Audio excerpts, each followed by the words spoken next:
어둠 속의 가정, 이런 제목의 책이 있는데요. 이 책은 제목 그대로입니다.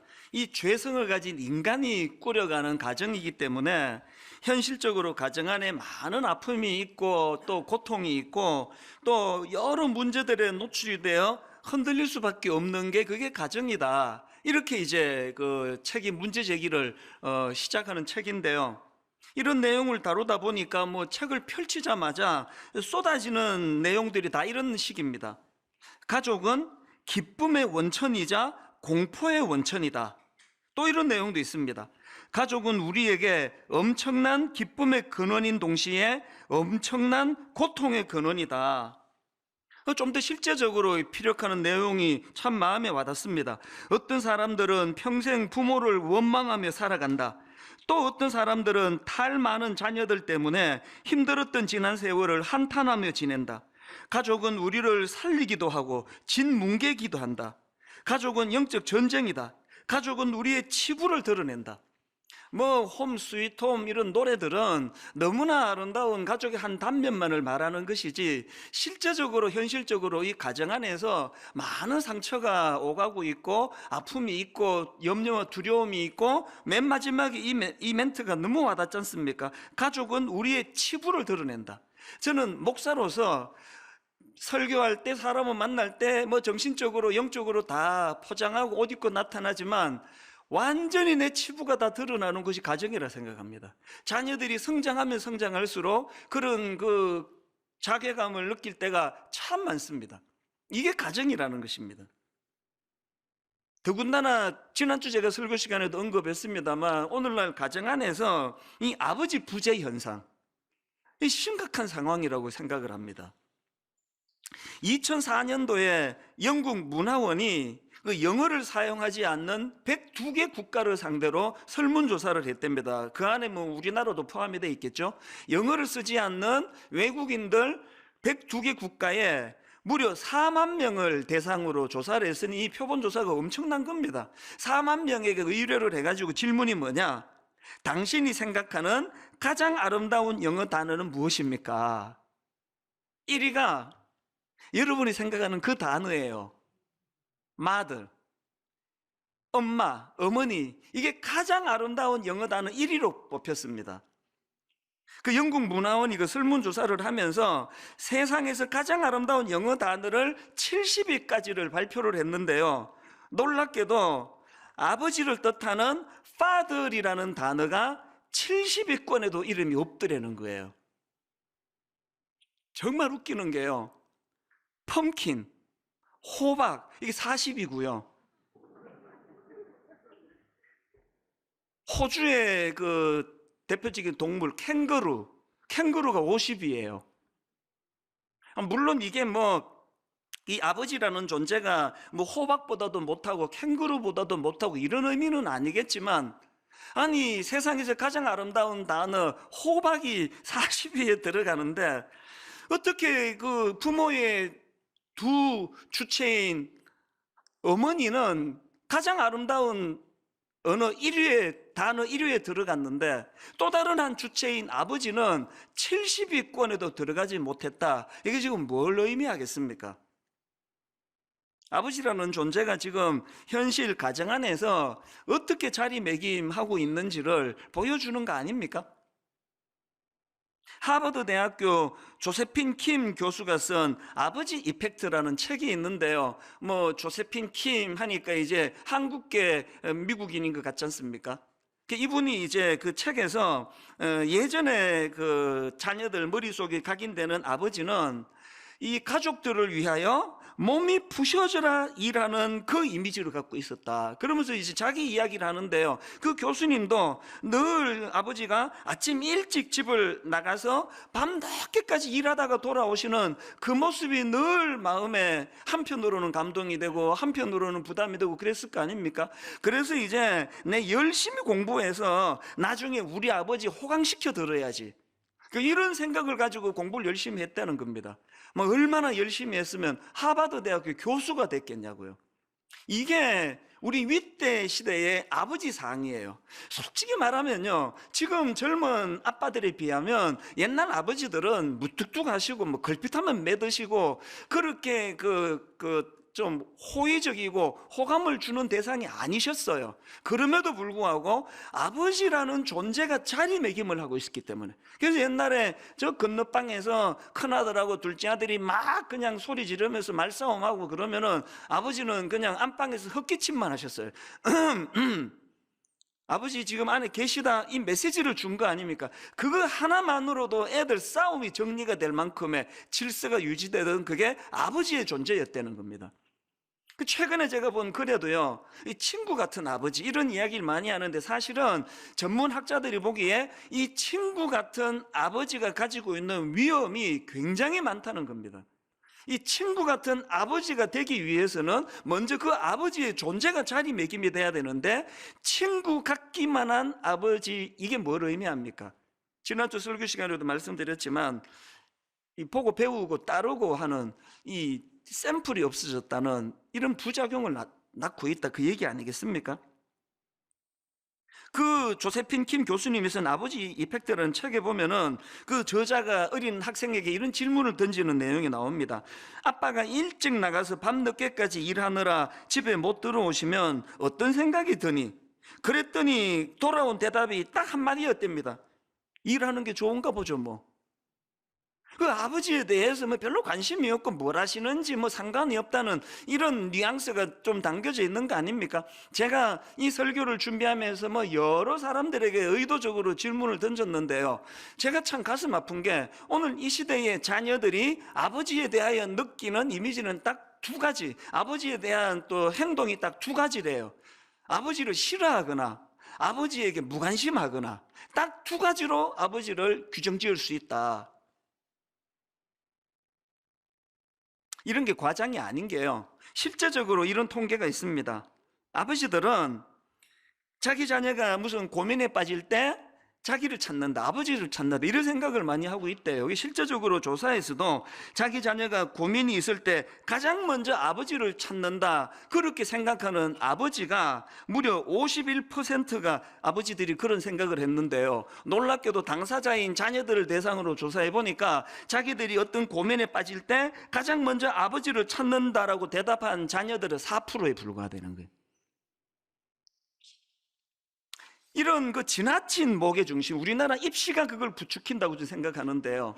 그래서 뭐 아이들이 좋은 대학 가려면 세 가지 조건을 좀 갖추어야 된다. 할아버지의 재력, 이거 참 괘씸한 말이에요. 할아버지의 재력, 그 다음에 엄마의 정보력, 그 다음에 세 번째가 아버지의 무관심. 끼어들지 말라는 거예요. 아버지는 돈만 대주고 무관심한 게 자녀 교육에 도움이 된다, 이런 말들이 공공연하게 뭐 회자되는 이 현실이, 이 지나친 모계 현상, 또 아버지 부재 현상, 이게요 아버지만 슬프게 하는 게 아니에요. 오늘날 우리 어머니들에게 과도한 자녀 교육의 짐이 지어져서 뭐 견딜 수 없이 무거운 짐으로 힘들어하는 게 또 이 시대의 어머니들의 모습 아니겠습니까? 저는 지난주에 이런 생각들을 쭉 하면서 이제 가정의 달, 또 어버이 주일을 제가 준비하면서 이제 이 앞에서 언급했던 폭풍성의 가정이라는 책을 제가 읽으면서 저는 이 책에 나오는 표현 하나가 대안이라 생각합니다.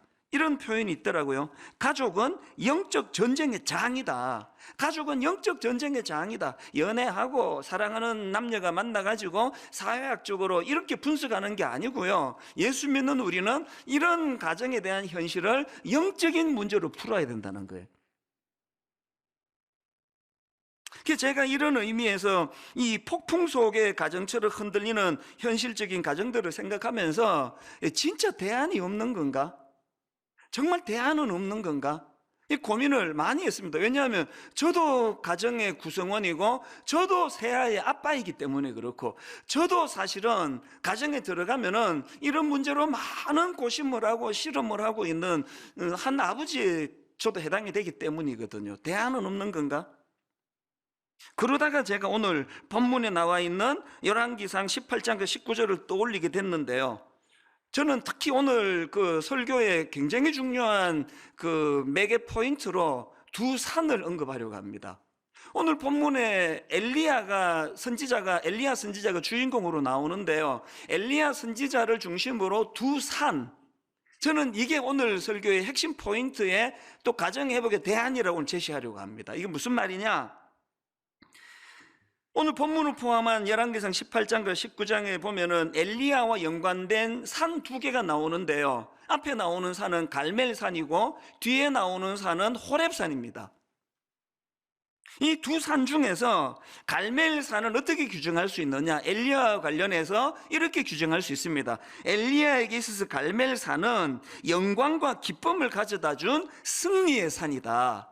이렇게 갈멜산을 규정 지을 수가 있습니다. 자, 열왕기상 18장 19절 20절입니다. 그런즉 사람을 보내 온 이스라엘과 이세벨의 상에서 먹는 바알의 선지자 450명과 아세라의 선지자 450명을 갈멜산으로 모아 내게로 나오게 하소서. 아합이 이에 이스라엘의 모든 자손에게로 사람을 보내 선지자들을 갈멜산으로 모으니라. 여기 지금 두 번에 걸쳐 갈멜산이 나오는데요. 여러분 다 아시잖아요. 엘리야는 바알과 아세라 선지자 850명에게 도전장을 던집니다. 그리고 여호와의 능력의 불을 구합니다. 하나님 능력을 허락하여 주시옵소서.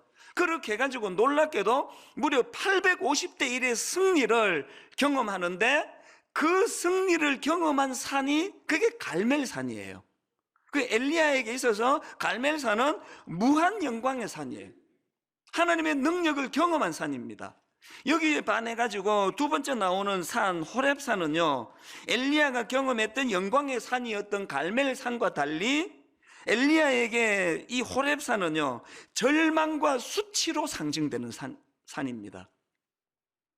왜냐하니까 이제 엘리야가 막 갈멜산에서 엄청난 하나님의 능력을, 불을 경험해서 승리를 하는데요, 그 승리의 기쁨이 채 가시기도 전에 복병을 만납니다. 그 당시 최고 권력자 아합 왕의 아내 이세벨이 강력한 도전을 선언한 겁니다. 그게 오늘 본문 열왕기상 19장 1절입니다. 아합이 엘리야가 행한 모든 일과 그가 어떻게 모든 선지자를 칼로 죽였는지를 이세벨에게 말하니, 이세벨이 사신을 엘리야에게 보내어 이르되 내가 내일 이맘때에는 반드시 내 생명을 저 사람들 중 한 사람의 생명과 같게 하리라. 암살하겠다는 거예요. 죽이겠다는 겁니다. 이게 여러분 뭐 지나가는 어떤 사람이 뭐 그냥 열받아서 쑥 던지는 악담이 아니고요, 최고 권력자 왕비입니다. 공언을 합니다. 사신을 보내서. 그 협박에 엘리야 마음이 무너져 내린 겁니다. 뭐 그 협박 자체도 강력했겠지만 그 과정에서 엘리야가 뭐 얼마나 지쳐 있었겠습니까? 저는 엘리야를 이해하는 게요, 분당 우리를 개척하고 18년 동안에 뭐 저만큼 하나님의 은혜를 많이 받아 순탄하게 목회한 개척 목사 아마 없을 거예요. 늘 저는 그걸 과분한 은혜라고 생각하거든요. 뭐 지칠 겨를이 없었던 게 너무 좋은 성도님들이, 누가 제게 아픔을 주고 상처를 줍니까? 지금 1만 성도 파송 운동을 선언하고 막 우신다는 이야기는 많이 듣는데 한 명도 저한테 와서 따지는 분이 없었어요. 왜 교회를 흩으려 그러느냐, 왜 나가라 그러느냐, 이런 교회가 어디 있겠냐고요. 그래서 저는 뭐 목회를요, 하나님 은혜로 그냥 뭐 너무 순탄하게 목회를 해왔는데, 뭐 지치는 게 하나도 없는데 보면은 너무 지쳐 있어요. 이 상처를 뭐 우리 성도님에게 상처받은 적이 없는데 또 상처투성이에요. 그 누가 저보고 목사님은 그렇게 그냥 뭐 무임승차하듯이 하나도 힘 안 들게 개척했으니까 이제 개척 한번 더 하세요 그러면요, 하나님 나 그냥 데려가세요 그럴 것 같아요. 추구도 못할 것 같아요. 이제 더 이상 개척 좀 못할 것 같아요. 이게 엘리야의 상황이에요. 비록 지금 갈멜산에서 승리의 기쁨을 누렸지만 그 과정에서 얼마나 많이 지쳐 있었겠냐고. 거기에 그 이세벨이 불을 당긴 거예요. 그래서 일시에 와르르 무너져 버립니다. 요즘으로 말하면 급성 우울증이 온 거예요. 저는요, 이 엘리야를 보면서 위로를 많이 받습니다. 아무리 강력한 것 같고 뭐 대단한 영웅인 것 같아도요, 초라한 인간에 불과한 거예요. 그래서 이제 요즘으로 치면은 급성 우울증 같은 게 와가지고 절망해서, 이제 오늘 본문 열왕기상 19장 4절을 보십시오. 이런 처량한 고백을 합니다. 자기 자신은 광야로 들어가 하룻길쯤 가서 한 로뎀 나무 아래에 앉아서 자기가 죽기를 원하여 이르되 여호와여 넉넉하오니 지금 내 생명을 거두시옵소서. 죽고 싶다는 거예요. 그 과정에서 경험했던 산이 호렙산입니다. 그러니까 이 엘리야에게 있어서 갈멜산은 영광의 산, 승리의 산이라면 호렙산은 참 우울증으로 비참하고 초라하고 하나님 앞에 투정을 부리면서 그만 살고 싶다, 죽고 싶다, 그런 비참함을 경험했던 산이 호렙산이에요. 그래서 저는 지난 몇 주 동안에 이 갈멜산과 호렙산을 계속 묵상을 하고 자료도 찾아보고 하면서 저는 확신하게 됐습니다. 오늘날 이 위기를 만난 가정에 회복의 대안이 있다면 호렙산을 경험하는 거예요. 호렙산을 회복하는 거예요. 아니 이게 무슨 뚱딴지 같은 이야기입니까? 아니 가정의 위기를 회복하려면 승리의 갈멜산을 회복해야지. 아니 무슨 그 절망의 비참한 패배의 낙심의 급성 우울증의 상징인 호렙산을 경험하는 게 가정의 대안인가? 참 잘 들어보세요. 여러분 이 두 산을 잘 분석할 필요가 있는데요. 먼저 이 호렙산을 경험해야 된다는 게 뭘 의미합니까? 가만히 분석을 해보면은 엘리야에게 호렙산은요, 겉으로 보기에는 비참한 수치의 산, 겉으로 보기에는 그 자기가 패배하고 그 여자의 그 한마디에 그냥 마음이 무너져 버리는 초라한 자기가 드러난 부각이 된 연약함을 드러낸 게 호렙산이지만, 그러나 또 한편으로 다른 차원으로 보면은요, 호렙산은 그렇게 초라한 자기 자신을 향한 하나님의 위로하심, 하나님의 강력한 위로를 통하여 새로운 꿈과 사명을 부여해 준 산, 그 산이 호렙산이거든요. 사절에서 로뎀나무 밑에 주저앉아가지고 난 죽고 싶다, 나 차라리 이러느니 이렇게 사느니 나 좀 데리고 가시라고 그렇게 절규하는 초라한 엘리야를 향하여 하나님이 어떤 배려를 주십니까? 5절부터 가만히 그 내용을 보세요. 이면 너무너무 눈물 나는 내용이에요. 그렇게 로뎀나무 아래에 누워 자고 있는, 쉬고 있는 엘리야인데 5절입니다. 로뎀나무 아래에 누워 자더니 천사가 그를 어루만지며 그에게 이르되 일어나서 먹으라 하는지라. 본저 머리맡에 숯불에 구운 떡과 한 병 물이 있더라. 이에 먹고 마시고 다시 누웠더니 여호와의 천사가 또다시 와서 어루만지며 이르되 일어나 먹으라, 네가 갈 길을 다 가지 못할까 하노라 하는지라. 그러면서 호렙산으로 인도를 하시는데요. 왜 이게 눈물이 납니까? 저는 지금 엘리야가 얼토당토하는, 하나님이 이렇게 꾸지람해야 되는 상황이에요. 하나님이 지금 이렇게 로뎀나무 밑에 나 이렇게 사느니 죽고 싶다고 그러면 하나님이 오셔가지고 야단치셔야 돼요. 니 지금 정신 차려라. 니 지금 갈멜산에서 패배했니? 갈멜산에서 능력의 불을 내려 그 850대 1을 승리로 이끈 하나님을 경험한 게 언제적 일이냐? 근데 너 보니까 내 진짜 한심하다. 갈멜산에서의 전투를 네 힘으로 했니? 권력자 이세벨의 그 협박 앞에 이렇게 주저앉는 게 난 도저히 이해가 안 된다. 그런 내용이 한마디도 없습니다. 제가 이 호렙산을 회복해야 된다는 건요, 아버지로서의 반성도 담겨져 있습니다. 저는 자녀 교육에 이 분석을 너무 많이 하는 아버지라고 생각해요. 이게 문제잖아. 내가 네 어릴 때부터 지켜봤는데 이거 고쳐야 돼. 너 이거 안 되면은 그거 되겠냐고. 왜 아이들이 아버지를 자꾸 피하겠습니까? 다른 집은 모르겠는데요, 우리 집에서 어머니는 너무 온순한 엄마예요. 기질적으로 그래요. 그리고 막 이렇게 따지고 묻는 거 별로 안 하는 엄마예요. 거기에 비해서 우리 집의 아버지는 목사가 돼가지고 막 분석 얼마나 잘합니까? 그래서 계속 잘 따져요. 저는 지난 한 주 내내 이 하나님을 보면서 아버지로서 내 자신이 너무 우울해졌습니다. 그러면 다 교육 잘한다 생각했는데 하나님의 교육은 그게 아닙니다. 얘가 도대체 왜 이 모양이냐는 그런 말씀 없으시고 그냥 천사를 통해 그를 어루만지게 해요. 어루만져주세요. 왜? 나는 홀로 남았다 그러니까.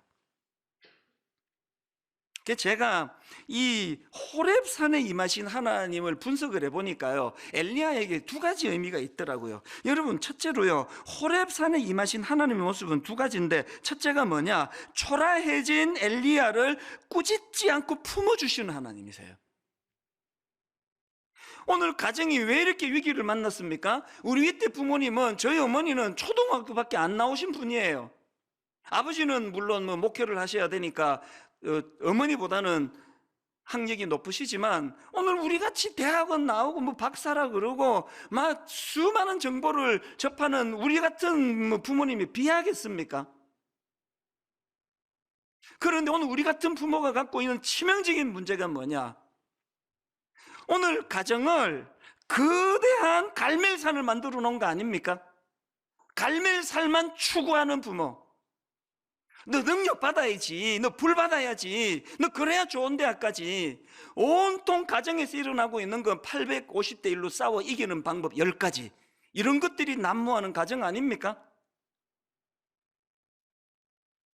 왜 아버지들이 위축되어 있습니까? 이 점에서 아내들이 반성해야 되고, 왜 아내들이 어머니들이 위축되어 있습니까? 이 점에서 반성해야 되는 게, 우리는 배우자를 기능으로 대하고 있다는 거예요. 갈멜산의 관점으로 대하는 거 아닙니까? 당신이 무능해가지고 돈 못 벌어와가지고 우리가 이렇게 된 거 아니냐. 난 당신이 지혜로운 여잔 줄 알고, 난 당신이 능력 있는 여잔 줄 알고, 심지어는 그 못난 남편들 중에는 당신 친정이 난 부자인 줄 알았는데, 이 기능으로 지금 기능이 난무하는 가정. 예수 믿는 우리도 예외 아니라고 생각합니다. 온통 부르짖는 건, 하나님 우리 아들 불받아 850대 1 이겨 좋은 대학 가게 해주시기 원합니다. 우리 남편 월급 받고 승진하고 가정에 경제적 어려움 없도록 갈멜산에 임하신 하나님의 능력을 구합니다. 가정 회복에 결정적으로 중요한 열쇠가 있다면 호렙산을 구하는 거예요. 잘하려고 했는데 잘할 수 없었던 아버지를, 잘하려고 했는데 그렇게 할 수 없어 한숨 짓고 있는 어머니를 마음으로 이해할 수 있는 자녀로 만들기 위해서는 우리 자신이 먼저 자녀들을 호렙산을 경험하는 자녀로 만들어야 됩니다. 밖에서 깨지고 성적 나오지 않고 너무 힘들어 있을 때 의도적으로 묻지 않고, 의도적으로 따지지 않고 잘 차려 먹이고, 그런가 하면은 두 번째로 호렙산에 임하신 하나님의 모습 하나 더 있는데요, 호렙산에 임하신 하나님은 세미한 음성을 통해 엘리야의 생각을 교정해 주시는 하나님. 엘리야에게 그 생각을 교정해 주셔 새로운 꿈을 품고 새로운 사명을 갖게 해주시는 하나님. 이게 호렙산의 하나님이세요. 여러분, 이 호렙산에서의 하나님의 특별 과외를 한번 보십시오. 자, 오늘 본문 열왕기상 19장 11절 12절입니다. 여호와께서 이르시되 너는 나가서 여호와 앞에서 산에 서라 하였더니 여호와께서 지나가시는데, 자, 잘 보세요. 여호와 앞에 크고 강한 바람이 산을 가르고 바위를 부수나 바람 가운데 여호와께서 계시지 아니하며, 또 그 다음도 보세요. 바람 후에 지진이 있으나 지진 가운데에도 여호와께서 계시지 아니하며, 또 지진 후에 불이 있으나 불 가운데에도 여호와께서 계시지 아니하더니 불 후에 세미한 소리가 있는지라. 이 하나님의 특별 가외 한번 잘 보세요. 시청각을 동원하시는데요, 여러분, 사실 이 구약에서 이 바람이나 지진이나 불은요, 하나님 임재의 상징이에요. 하나님의 현현을 나타날 때 하나님이 주로 사용하시던 도구예요. 그런데 하나님께서는 그 하나님 임재, 하나님 현현의 상징인 바람, 지진, 불 등 이런 현상들을 시청각 교육으로 보여주시면서 계속 반복해서 하시는 말씀이, 거기에 여호와께서 계시지 아니하더라는 거예요. 그러면서 하나님에 대한 12절 그 강조점을 달리한 12절을 다시 한번 보십시오. 또 지진 후에 불이 있으나 불 가운데에도 여호와께서 계시지 아니하더니 불 후에 세미한 소리가 있는지라. 엘리야가 왜 낙심했습니까? 아니, 내가 지금 죽을 힘을 다해 850대 1로 이기기까지 했는데 여전히 적들이 자기를 협박하고 하나도 달라지지 않는 백성들을 보면서 낙심해 있는 상태이기 때문에 하나님께서는 그런 어떤 현상들로, 외적인 표징으로 사람이 변화되는 것이 아니라 사람을 변화시키는 건 하나님의 말씀이다, 세미한 음성이다, 특별 교육을 시키고 계세요. 여러분 생각을 해보세요. 엘리야가 막 계속 갈멜산만 경험하고 막 갈멜산을 통해서 자기 행동이 확신하고 자기 능력을 확신하고 자기는 절대로 실수하지 않는다 하면 하나님의 특별 과외가 통하지 않습니다. 너무나 비참하게 로덴나무 밑에 죽기를 구할 정도로 비참한 자기 상태, 마음이 다 비워진 상태였기 때문에 호렙산에서의 하나님의 특별 과외가 통해지는 거 아닙니까? 저는 오늘 가정에서 예배 드리시는 분은 활용하시기 바랍니다. 이 상황을. 축도가 끝나면 자녀들과 함께 질문 하나를 제가 오늘 던져 드릴 테니까요, 이것 갖고 나누어 보세요. 목사님이 앞에서 지금 가정의 그 역기능이 많이 열거가 됐는데, 뭐 아버지 부재 상황이라든지 뭐 갈멜산 기능만 추구하는 가정이라든지 많은 문제를 목사님이 지적해 주셨는데, 우리 가정은 그것을 기준으로 어떤 가정인지 한번 좀 대화해 보자. 자녀들과 좀 대화해 보시기를 바랍니다. 부부간에 대화해 보시기를 바랍니다. 그러면서 이 질문을 서로 한번 던져 보세요. 혹시 우리 가정도 엘리야처럼, 엘리야가 경험한 갈멜산의 능력만 추구하는 가정은 아닌지 물어보세요. 여보, 내가 당신을 갈멜산의 능력만 추구하는 그런 남편은 아닌지, 그런 아내는 아닌지. 오늘 우리가 정말 가정에서 자녀 교육이라는 게 갈멜산에서 850명을 무찌르는 비결 10가지, 또 하나님 앞에 불 내려달라고 온통 기도 제목이 불불 이렇게 있는 교육이라면 바로 그 잣대로 자녀들이 우리를 대할 것이에요. 우리가 나이가 들어갈수록 아버지는 무능하다고. 여러분, 오늘날 저는 정말 우리 어른들을 위해서 기도합니다. 젊은이들이 우리 기성세대를 인정하지 않기 때문에. 그래서 아버지들이요, 절규처럼 하시는 이야기가 자꾸 그런 얘기를 해요. 내가 지금은 이래도 말이야, 젊을 때 내가 850대 1로 내가 갈멜산에서 이긴 사람이야. 왜 이래? 네 아버지가 이런 사람이야. 이런 이야기를 자꾸 하는데 애들이 접수를 안 시켜줘요. 과거가 중요합니까? 지금이 중요하죠. 우리가 자녀들로부터 이런 초라한 평가를 받고 싶지 않으면 우리도 자녀를 갈멜산이 아니라 호렙산으로 대하기를 원합니다. 호렙산으로. 초라해질수록 가정에서의 위로가 필요하고, 초라해질수록 가정에서 회복이 일어나는 곳이라는 것. 요즘에 중년 남자분들이 저한테 오셔가지고 펑펑 울다 가는 일이,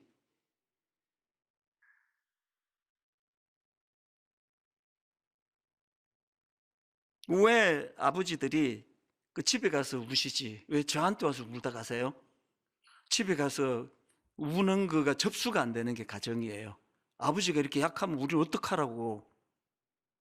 저는 가정의 회복은 아빠가 가정에서 아이들 앞에 울 수 있는 자리까지 가는 거라고 생각을 합니다. 아이들에게 마음껏 울 수 있는 아버지, 이게 호렙산이에요. 이런 생각을 제가 하게 된 건요, 한 2주 전입니다. 저에게 호렙산은 새벽이거든요. 장소 불문하고 항상 새벽은 저에게 호렙산이에요. 새벽에 호렙산이 있었기에 제가 살아 있습니다. 한 2주 전쯤에도요, 새벽에 하나님이 무슨 깨달음을 주시는가 하니까, 이제 이 코로나 바이러스가 딱 발생을 하고 이제 장례를 맞는 가정들, 그 가정들은요, 세상에 엄마 아빠가 아버지 어머니가 돌아가시는 너무나 슬픈 현실인데 아무도 위로받지 못하는 문상을 다 막아놓은 상태니까요. 그리고 공교롭게도 딱 그거 터질 때 모 교회에서 목사님이 장례 신방을 갖다가 거기서 이제 코로나를 전염해서 교회에 이렇게 확진이 됐다, 확산이 됐다, 그런 기사가 나가지고요, 대한민국의 거의 대부분의 교회들이 장례 때 이제 가서 위로 예배를 못 드렸습니다. 다 양해를 하시죠. 그렇게 하고 지나갔는데요, 한 2주 전이에요. 한 3주 전인가요? 새벽에 마음이 너무 괴로운 거예요. 세상에 그런 슬픔을 당한 우리 성도님들이 3일 내내 그 장례식에서 위로해 주러 오는 사람 한 명 없이, 찾아오는 교역자 없이, 예배 한번 드릴 수 없이 그렇게 장례를 치렀다 생각하니까 너무 마음이 아픈 거예요. 그 제가 마음에 그날 결심한 게, 이제 내가 날이 밝으면 이분들에게 다 전화를 해가지고 한 분 한 분 내가 기도해 드리고 위로해 드려야 되겠다, 그렇게 생각을 하고는 교역자들에게 그동안 장례를 당한 분들, 그 문상객을 받지 못하는 그런 가정들을 나한테 좀 보내달라 그랬더니, 이게 우리 교회 비극입니다. 80가정이에요 80가정 80가정에 제가 진심을 담아 다 전화해 드리고 눈물로 기도해 드릴 자신이 없더라고요. 한 40가정 넘어가면 형식으로 할 것밖에 안 될 거 아닙니까? 그래서 내가 생각을 바꿨습니다. 편지를 쓰자. 그래서 내가 정성껏 위로 편지를 쓰고 조그마한 과일 바구니를 하나 선물로 준비해서 이걸 택배로 보내드려야 되겠다 그랬더니요, 참 우리 교역자들이 고마워요. 교구 교역자들이, 아니 목사님 택배가 뭡니까? 우리가 배달하겠습니다. 그래서 그 80여 우리 어려움을, 슬픔을 당한 가정들에게 편지와 과일을 들고 직접 이제 신방을 가서, 그때도 뭐 대면도 잘 못하는 상황이에요. 잠깐 서서 그렇게 기도를 하더라도 그렇게 위로를 해드렸는데요, 그렇게 하고 한 며칠이 지난 다음에 그 80 몇 가정 중에 한 남자 성도가 메일이 왔습니다. 저는 이 장례랑 아무 상관없이 그 메일을 먹먹하게 제가 눈물을 머금으면서 읽었습니다. 왜 그런가 하니까요, 거기에 오늘 우리 아버지들, 이 가장들의 애환이 다 담겨 있는데, 이분이 어떤 꿈이 있어요. 그 꿈이 잘 안 풀리는 겁니다. 그래서 이제 대리 운전을 하면서 그렇게 가정을 위해서 애쓰시는 분인데요, 앞부분의 내용을 한번 들어보십시오. 어느 때는 임진각 근처까지, 때로는 강원도로, 때로는 전라도 광주로, 심지어는 36km를 걸어갈 작정으로 들어간 원주시 외곽. 세상이 36km 낯선 그 시골길을 걷는다는 게 이게 뭘 의미하나 상상이 잘 안 되더라고요. 그 다음도 보세요. 평택에서는 16km를 추운 겨울에 마음으로 절반 걸어 나오면서 찬양하다가 기도하다가 히치하이킹을 해도 아무도 안 태워주는데 어느 청년 2명을 보내줘서 타고 나온 적도 있었습니다. 잠시 고생을 생각하다가 숨이 터질 듯 5km를 쉬지 않고 양평역까지 달린 기억이, 죽을 힘을 다해 일을 하던 제 모습이 비참하다 못해 아무도 알아주지 않는 고생이라는 생각에 저 자신이 밉기도 하고 주님을 원망하다가도 빗길에 안경을 닦으며 전화를 받으며 우산 쓰고 달리다가 화가 나서 우산을 집어 던지고 싶은 분노가 일어나며 잠시 멈춰 마음으로 기도하며 마음을 다스리고 나서 일을 하였던 기억이 납니다. 이런 내용이 쭉 열거되는데, 저는 이 시대 아버지들의 수고하시는 모습이 너무너무 마음이 아팠습니다. 교역자들과 이런 얘기를 하니까, 또 어느 글을 보고 자료를 보니까 밤 11시까지 퇴근을 못하는 아버지가 태반이더라고요. 그런데 여러분, 제가 이 편지를 인용하기로 한 건 얼마나 고생하는 데에 초점이 있지 않습니다. 그 다음 내용을 한번 들어보세요. 코로나로 인하여 주일 예배를 가정에서 드릴 때 어디서도 보지 못한 저희 4명의 놀라운 화음, 아내는 소프라노, 테너인 대학생 아들, 그리고 엄치박치인 소리만 크게 내는 아빠, 그리고 저를 꼭 닮은 딸이 함께 찬양하다가 서로 배를 잡고 웃었습니다. 하나님께서도 기뻐하시는 예배라는 생각이 들었던 것은 준비는 좀 늦었지만 그래도 힘을 다해 드리고자 하는 마음과 이상한 화음이 서로 쳐다보는 기이한 현상이 일어나서 하늘로부터 부어지는 기쁨을 아랫배에서부터 올라오는 것을 느끼게 되었습니다. 주중에 너무 일이 힘들어 36km를 걸어가기로 작정을 하고 전라도 광주까지가 그 손님 내려다 주고 그 새벽에 올라올 길이 막막해 낙심해, 어떨 때는 그냥 들고 있던 우산을 집어 던지고 싶은 분노가 솟구치는 그런 삶을 영위하면서도 이 가정은 호렙산의 가정이었기 때문에 주님과 함께 같이 가족 예배 드리는데 깔깔거리고 웃고 배 밑바닥에서부터 올라오는 하나님 주시는 그 위로하심으로 치유가 일어나는 이 일을 경험했더라는 거예요. 그랬더니 결과를요, 아까 읽어드리지 않은 부분 마저 읽어드리고 오늘 말씀을 마무리하기를 원하는데요, 이 내용을 다시 들어보세요. 어느 날은 19시간을 대리운전을 할 때가 많고, 그렇게 산 게 벌써 2년의 세월이 흘렀습니다.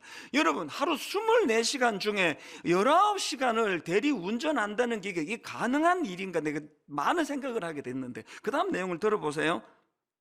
그렇게 몸은 몸대로 지쳐가지만, 자, 그 다음부터 보세요. 이제 그 손님들에 대한 이야기입니다. 때론 술이 덜 취해서 소통이 잘 되는 분들에게는 복음을 전하고, 심지어는 차에 뛰어내려도 안 죽고, 강물에 뛰어내려도 안 죽고, 손목을 그어도 안 죽는 자매를 데려다 주며, 그때 주시는 하나님의 마음을 전달했더니 펑펑 울면서 다시 힘을 내겠다고 아파트 앞에까지 나와서 인사했던 기억이 납니다. 자녀와의 갈등 얘기 중에 눈물을 흘리시던 가장들, 하나님 나라에 대하여 당신을 향한 하나님의 마음을 그대로 전하였던 것 같은데, 저도 마음 짠하여 눈물을 머금고 다음 행선지로 향하였죠. 때로는 임진각 근처까지, 때로는 강원도로, 때로는 전라도 광주로 힘든 대리운전하는 이분에게 그 가정 자체가, 그 가정이 호렙산에서의 하나님을 경험하는 너무나 화목한 가정이었기 때문에 힘을 얻을 동력을 그 아버지가 거기서 얻어내신다.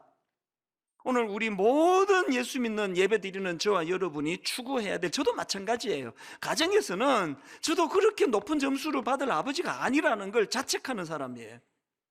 교회 일한다는 핑계로 자녀들과 더 많은 시간을 가지지 못하고 대화가 서먹서먹하고 이 문제로 저도 고심하고 있는 아버지에 불과합니다. 그러나 오늘 우리 같이 힘을 내자고요. 하나님, 그동안 자녀 교육에 갈멜산의 승리의 하나님만 추구하는 우리 가정이었다면 참 초라한 로뎀나무 밑에서 하나님 은혜를 구하는 호렙산의 하나님 은혜를 구하기 원합니다. 여러분, 오늘 설교 제목이 지쳐있는 가정, 대안은 없는가? 여러분, 대안 있습니다.